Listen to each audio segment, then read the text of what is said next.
If you really want to rebuild trust after cheating, accountability isn't optional. It's the proof that your apology means something. You mean something to me? The proof is in the Pudding? pudding. Welcome to the A&TD podcast. I'm your host, Amee Widders. This is my co-host and husband, D. Widders, and we are going to give you some tips today on how to take accountability and take back your relationship. Oh, man. My favorite, taking ownership from what you did wrong. That's funny because that's my first point. Oh, cool. Let's get into it. So point number 1, take full ownership without excuses. Admit the truth without minimizing, blaming, or justifying your actions. Don't say things like, well, I cheated because you, or it only happened because.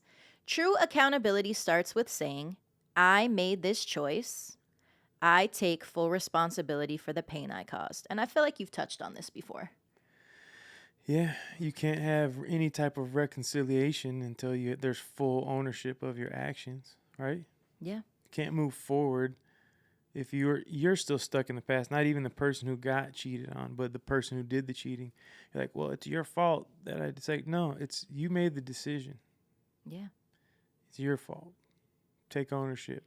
Doesn't mean you have to be like ashamed or feel guilt for the rest of your life, but you definitely need to start there. Yeah, you can't put it on the other person. Yeah, it's not their fault. Yeah. I don't care if they sucked, right? If they were the worst person ever Yeah, to then you you, break up. you break up and you walk away. I think it's what do you think? Like, do you think it's hard for some people if they have, let's say you've been married for 10, 15, 20 years and you have kids and you own a house together and like all this type of stuff? Do you think it's hard for somebody to just walk away from that instead and break up and then find somebody new? Or like, why do you think that happened? I think people stop trying and they get comfortable with being complacent in relationships. And they also don't know how to communicate properly with each other on the needs that they need to be met. And so I think they don't talk about it and then we're like, well, I'll just go find somebody that will. And that causes an even bigger host of problems than just sitting down with your partner and being like, hey, I'm not getting X, Y, and Z from you. What do we have to do to like rebuild the connection, rebuild the relationship, or like how do we meet one another's needs so that we both feel fulfilled? So where do you even start with that? Communication, I think. What if like the person's just busting their butt all day? Like, say the man's working hard all day, 10, 12 hours a day, and the mom's staying home working hard all day long watching kids, and there's not really any communication going on, and they're having sex once a year, and like their life just is completely out of order and sucks. Like, how do you even start that conversation? Get a babysitter and start going on dates. Rebuild your emotional connection. You guys are so complacent in the day to day and not having that one on one time without your kids, without being at work. People just get lazy, bro. Or And they chalk that overwhelmed. up to like, well, we're not in love anymore. Or irreconcilable differences. Like, no, you just stop putting in effort. And if you both actually took the time to put in the effort and spend time with each other and emotionally connect with each other, your relationship would be better. Yeah, it makes me think of this book I read a long time ago called The Compound Effect. And it talks about how if you're not incrementally, even if it's 0.01% getting better every day, then you're going to start to go backwards. So you can apply that to your relationship too. If you're not just even trying just 0.01% every day, then over time, that's going to compound and you're going to be so far apart. It is going to be hard to keep things together. I agree. I always think back, like I asked that question because the first stepmom I ever had sucked, and my dad and her relationship sucked. And I understand why, like, he left and didn't want to be with her anymore. She used to beat me and like all kind of crazy stuff. So I get it. And I feel like he married her too, like just trying to do the right thing by God, like not, and have like a mom for me to like help take care of me because my mom left. So like it's crazy because there's so many different types of like circumstances of Mm-hmm. that lead to certain things, but yeah, I feel like it's not as um, Black and white. Black and Cut white. and dry. Yeah, it's gray. Gray.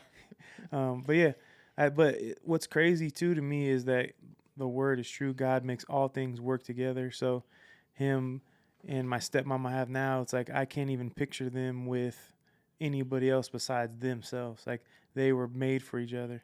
Like my mom's dead, right? But like Rhonda is like one of the best human beings I ever met in my For life. sure. Like she takes care of my dad so well, and he loves her so much. Like I feel like she's my mom here, you know? I know. I remember when you were cheating and I had to go like get my stuff from your dad's house. And I remember like just their relationship. Like, man, why can't we be like that? Like, I just want us to love each other like that. Like, they were like the example for me of what a good, healthy relationship looked 100%. like. Writing each other little sticky I love you notes. Yeah, I'm like, dang, why can't we get to this point? They still act like they just fell in love. Yeah, we are now, Well, though. yeah, Yeah. but it took a lot of work and a lot of hurt and pain that could have been avoided. But Same with them. They both were hurt so yeah, bad in their previous relationships. They know now, okay, this is what we want for life, yeah, which is where we're at. yeah. Yeah. Point 2. Create consistent transparency. So share your passwords, check in regularly, be open about your day-to-day activities. So I feel like those are like the boundaries that need to be set in place for you to take accountability and show and prove that you want to change and you want to fix the relationship. And it's not because you're being controlled, but it's because you're trying to rebuild the trust and have visible honesty that person can see.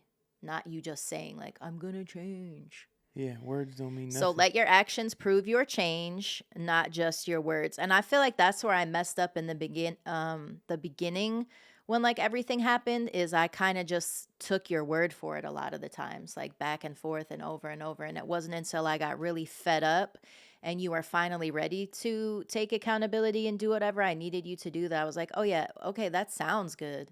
But you going to need to show and prove now, buddy boy." Like for a consistent period of time before I even consider taking you seriously.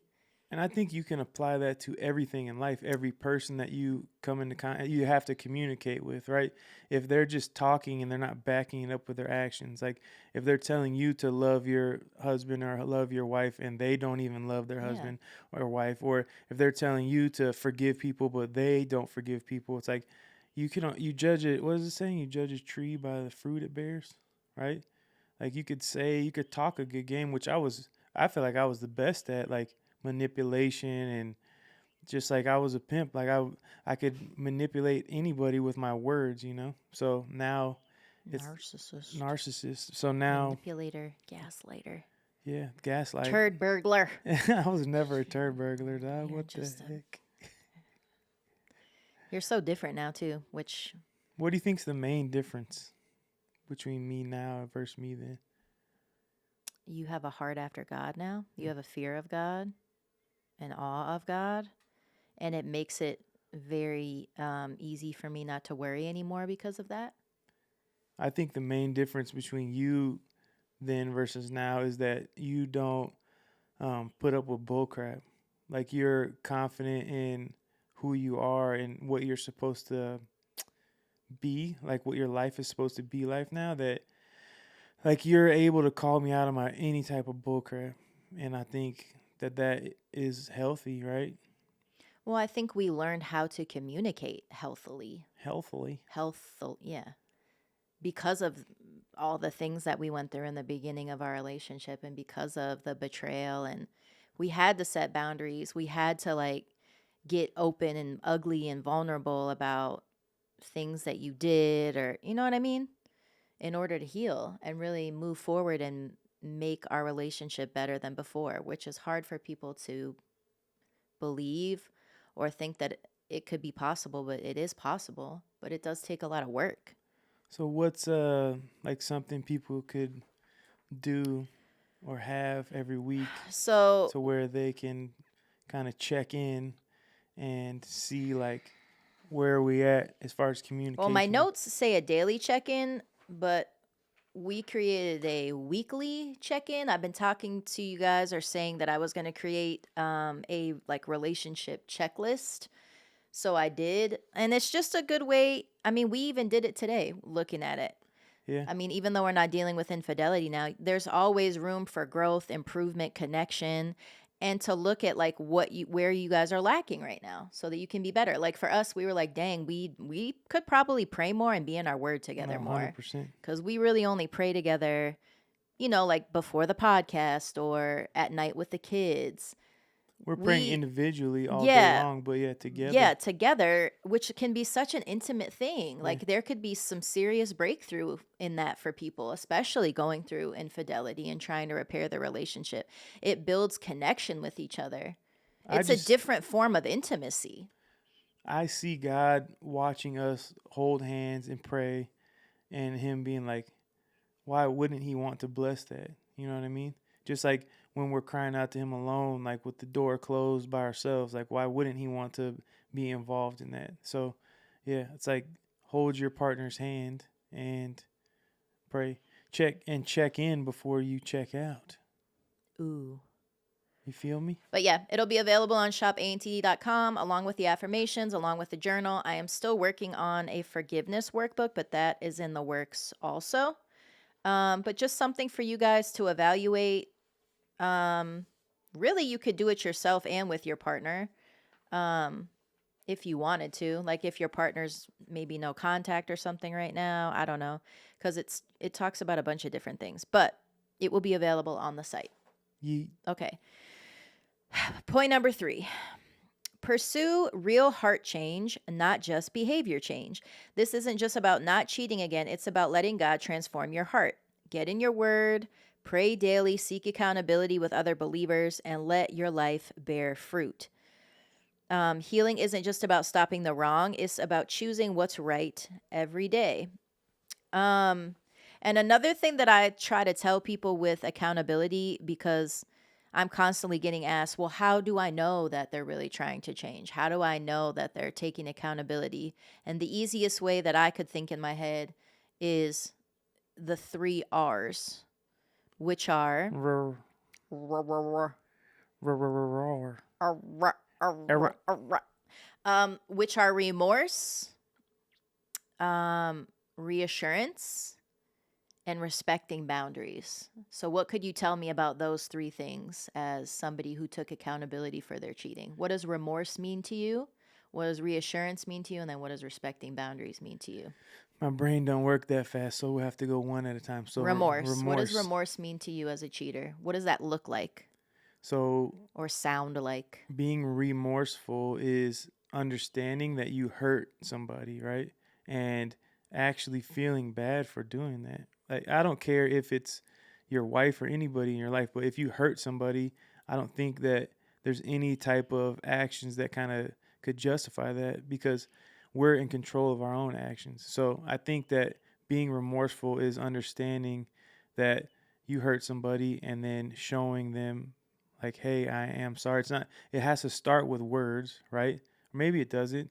You could just start to show them, like, with your actions that you feel like, hey, I'm here. I know I hurt you. I want to show you that I am actually sorry. Because saying I'm sorry 9 times out of 10 doesn't mean anything to somebody who's really hurt, right? Like we've been really hurt. People send us a text message. I am so sorry. I didn't mean it to get to this point. It's like, cool. Your words are, thank you for your words. I know that's not easy for people to apologize, but I can think about like we were talking about earlier in this episode about my stepmom and my dad telling me to apologize to her when I'm not actually sorry versus doing something I really shouldn't have done and regretting it and being remorseful for it. So I think, yeah, show people with your actions that you're actually sorry and change. You start to change over time.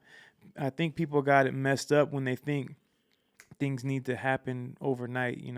It's a journey. It's a long thing where you have to work and put in the work day after day after day. And then you don't need to get, somebody don't need to tell you thank you for being remorseful or thank you for changing. Like that's what you're supposed to do anyways. Yeah. Sorry, that was a long Well, you're answer. supposed to be loyal regardless. Like, there's Yeah. like this TikTok trend where it's like, um, something about like, oh, I'm a good boyfriend because my girl could take my phone at any time and I have nothing to hide or whatever. And it's like that. Well, that's the bare minimum, bro. It's not really a Yeah, like. It's you're a good boyfriend because you're not doing stuff you know you're not supposed to do. But anyway, going back to the remorse thing, when you were talking, the only thing I could think of, and I think parents out there will respect this, is the Daniel Tiger song where he's like, "Saying I'm sorry is the first step. Then how can I help?" So like, say sorry, and then how can I help show you that I'm really sorry, which would tie in, I think, to reassurance. So what would that mean to you? Yeah, How do you reassure somebody you got to after you've cheated? show them over and over and over How again. can I help? Yeah, it's not, and it goes back to it's words versus actions. Like, yeah, you want to say like, "Hey, I'm here for you," or whatever words you need to say, but you got to show them like, "Hey, I'm not going out at 10 o'clock at night and staying gone all night and getting drunk and coming back drunk. Hey, you can go through my phone. Here, have my phone for the whole day, whatever, whenever you want." Like, you don't need to reassure them with your words. You Hey, need I'll be back at 7 p.m. And then you and actually come back come at six back, right? thirty. Yeah. With flowers or coffee if they're like me and that's their love You language. have to consistently back up your words with your actions, and like we always say, you could apply that to anything in Yeah. life. When you say something, let your yes be your yes and let your No be no be your no. no, and honor your commitments, right? If you're committed to being with this person for life, like, honor that thing and actually do it. And it's not just to like have somebody to be with for the rest of your life. It's You're really building something that's beautiful, that at the end of the day God is going to bless it if you do it the right way. Yeah. So, yeah, reassure them and then back it up. Always back your words up with actions. Like me telling you I love you, right? I have to show you that I love you. Like when you're upset with me and I want to snap, like I can't, if I really love you, I'm not going to do that. I'm going to figure out, okay, this Well, is no, there are times where we both do snap, but then you go back and you let that pride go and say, "I'm so sorry that I acted like that and let, my yeah, you're emotions right. get the best of me." Cuz we're not perfect, right? Like You are. we do Yeah. have moments where that anger does get to us. But then I think when we come back to the person, you do really feel convicted now. It is like, "Ugh, I should not have acted like that toward them." Yeah, And they then didn't deserve that yeah, but no then matter what. I think we've gotten a lot better at recognizing that and not being prideful and being like, "Man, I'm sorry. I shouldn't have yelled at you like that. I shouldn't have called you that. I should," you know what I mean? You can't really have pride and insecurities in a committed relationship because you're exposing your whole self physically, I think mentally, spiritually, emotionally. Like, you're giving that person everything you got. people are very afraid though to let their pride go and like to be vulnerable.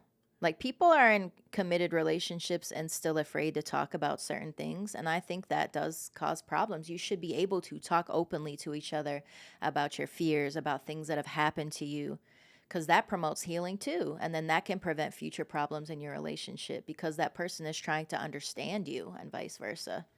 Yeah, there should be a level of this person knows everything about me, and that should bring you comfort. There should be one person that knows everything about you that you could talk to about anything. That's why I think it's so important to be friends first and grow that relationship, to Facts. feel comfortable to share all those things. I agree. Was that the Uh, third point? well, Reassurance, what was the other one? respecting Hmm. boundaries. Did you feel controlled by me giving you boundaries? No, I feel like I needed some control, some self control. So I think that boundaries are good, right? The word says that his boundaries are pleasant. So Keep when you safe. you look at, like, I played football, right? There's boundaries. You run out of bounds, the play is over. So you want to stay within these guidelines to win the game. And you can apply that to life too. You can apply that to everything. If you stay within the rules of the game, that's how you win. When you're continually jumping off sides or getting penalties or whatever. Sorry to talk about sports, but when you continue to break the rules of the game, that's when you lose. So it is good to establish boundaries because I have boundaries too. There's things that I don't want you to do too. And it goes back to communication and okay, this is what I need, this is what you need. Like let's figure out how to work this together so that we're on the same page. But yeah, what do you think is the most important boundary for somebody who decided to stay after cheating? For me, it was having access to everything and you like not like making me feel bad about wanting that. Well, the Bible says the wicked flee when no one pursues. So if you're not being wicked, then you don't need to run. If you're doing what you're supposed to do, then there's no reason for you to be afraid. I think a lot of people are afraid because they don't understand, like, okay, let's say something I did 5, 10, 15 years ago pops up, right? There's nothing I can do to control that. Duke. Duke?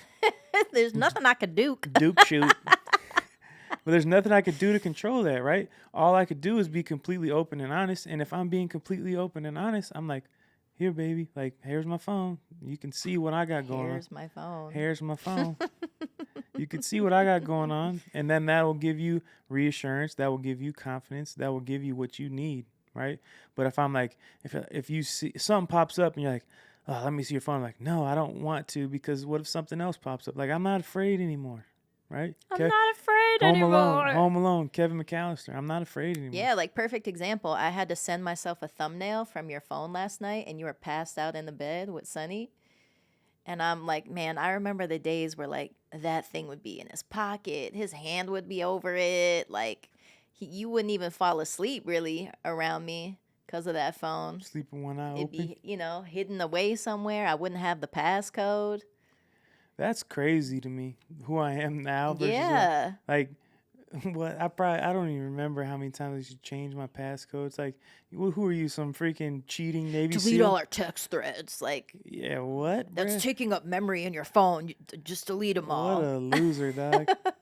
Yeah, what am I? I'm a secret cheating secret agent. You can't know everything about me. Well, yeah, that is kind of how you were. Lame. Don't post me on your social media. But I was thinking about that last night. Like, man, I remember when this was like, the thought of me being able to do this seemed impossible and like it will never happen. Like our relationship now, I did not think that it was possible back then. I would literally just pray to God for you to just stop cheating. Like I didn't even care if you were mean to me or any of that. I would just be like, God, just please get him to stop cheating on me. Like please just let him be faithful and have a heart after yours. And God was like, nah, this is going to be a fight, but I'm so thankful for those prayers because, the word is true. The prayers of a righteous man or woman are powerful, and the fervent prayers are powerful and effective. So and they availeth much. They availeth much, and like I will always give you credit till the day I die that you let God work through you to change, to take away that heart of stone and give me a heart of flesh. Well, and to be honest, that prayer life was for me too, because I was constantly asking for peace, for strength.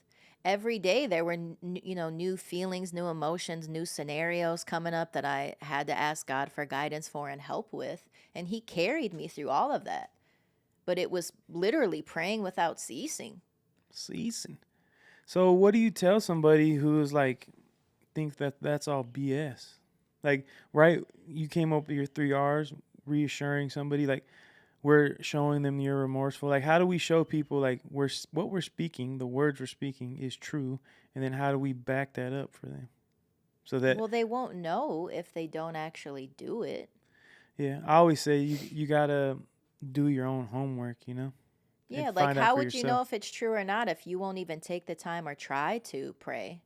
And that's what I tell people, too. How do you hear from God? Get in your word. Read your Bible. How you going to know what God says if you ain't in your word and trying to read and learn what he says about you, about, life? Yeah, just try and see. The Bible's like a playbook, a life plan. Like, get in there. I guarantee you'll hear from God. All right. See you in the next episode. Real quick, don't forget about the relationship checklist that's going to be on shopantd.com, the healing journal, the affirmations. working on that forgiveness workbook. Also, be sure to like, comment, subscribe. We upload videos every Monday and Thursday on YouTube, Apple, and Spotify. And, let us know what other topics on infidelity or even just relationships in general you want us to cover, and we will see you in the next episode. Peace.